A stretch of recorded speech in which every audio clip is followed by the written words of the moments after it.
Welcome to OWAD today. I'm Sophia, piloting to the University of Chinese. Let's continue exploring classical China era character.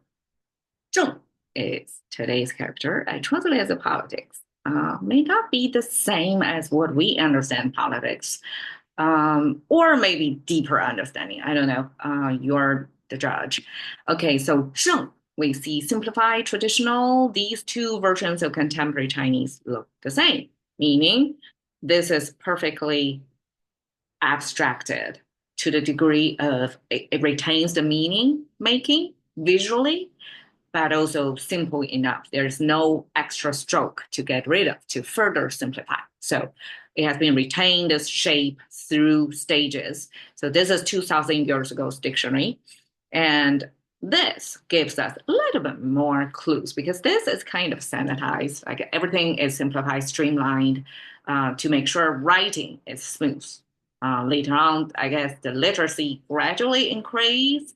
So people who newly learn to use this language, to write this language, need to have certain efficiency, right? So this 2000 years ago, probably we're still hanging onto the meaning making to make it visually explainable. So here is what I'm trying to do. Two part, left and right. The left side means square, means correct. Um, the way we express square or correct is using our right foot, which is this, facing this horizon. So I guess this is related to orienting to traveling through space, and you want to face the direction your goal is. That way, you're not going to detour to take extra step, like unnecessary extra steps. So facing the horizon where you're going, that's regarded as the right way or right path.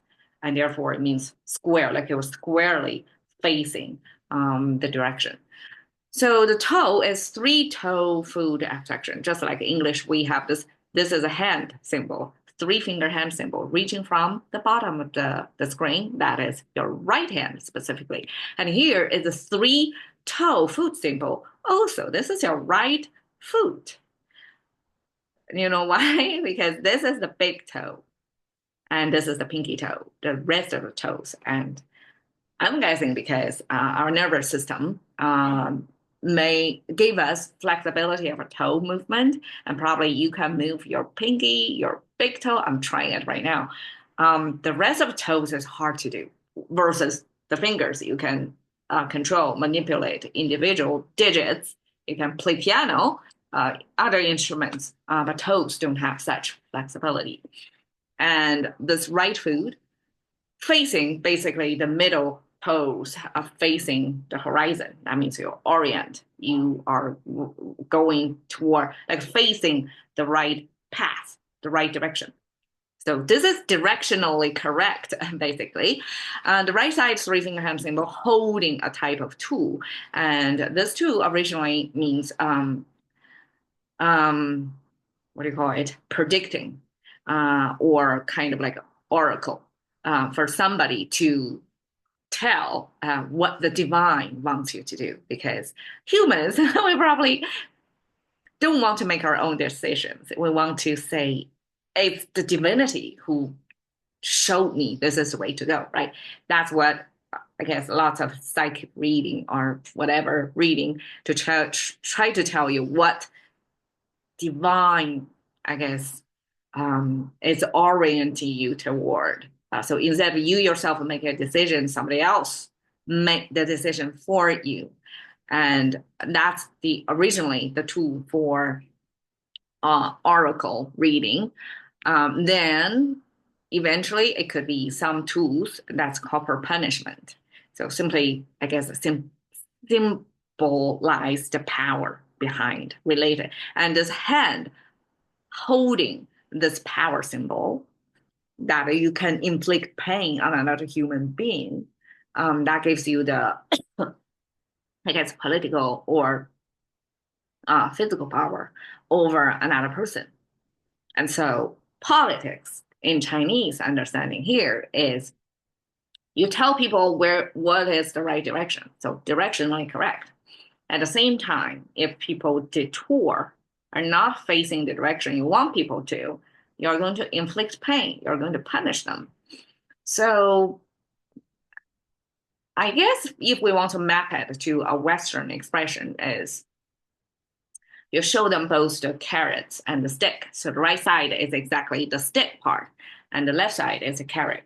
Is the carrot is attracting you or incentivize you to going toward a certain direction. So this directional correct is our carrot equivalent, and so both sides combine together to form, I guess, the political foundation for you to carry out whatever ideal way the society need to organize itself, right? So that's Chinese conceptualization of politics.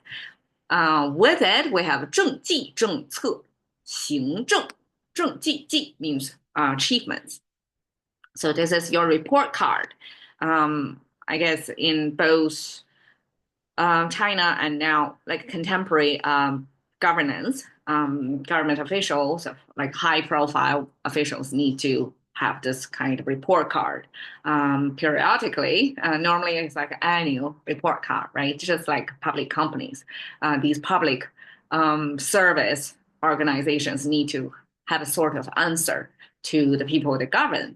And political achievements are such listing of all the great deeds you have done so that you can build a case for continue to be on the spot, right? 政策 is public policy. So 政策 we translate as a public policy, but we know 政 is political, and then 策 is policy. Is again combination of similar concepts, but locking to this public policy equivalent of Chinese concept. I'm pretty sure this is translated later on to try to map Western concepts to Chinese characters. So these are picked together to mean public policy. 政策. 行政. Here is an interesting way of, so in English, we have do or carry out a policy. In Chinese, we use 行, we use walking to represent all kinds of practice, like a practice your policy. So basically, it's about execution. So 行政 is the Chinese way to say executive or administration. So it's somebody who somebody who enforce policies, who make sure the policies are followed. So that's called 行政, and Chinese use walk to mean the practice part, means the do part, instead of say do. Very abstract, right? What is do? But Chinese use 行 with walk. All right, so this is a shot of the People's Hall that's showing how in China things are done. So a room full of people, right, under the same roof, coming together. I guess this is the ultimate decision-making or rule-making architecture in China, and that's symbolized politics.